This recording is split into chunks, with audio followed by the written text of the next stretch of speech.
New UFO footage sent by Aslan Bayram from Turkey. Let's check it out.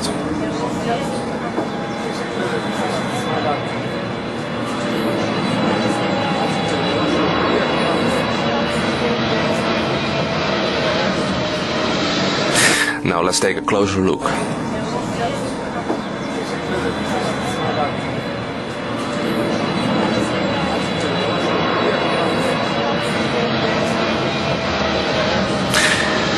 This UFO video is approximately 5 years old and is recorded at the airport in Istanbul.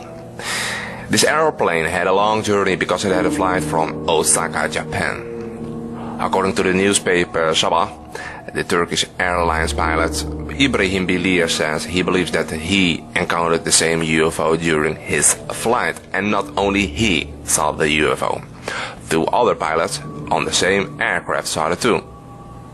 This is about the same airplane 5 years ago, and where the airplane landed was in Istanbul, meaning this Airbus has been followed from Japan to Turkey. I've also included a link to the news article in question.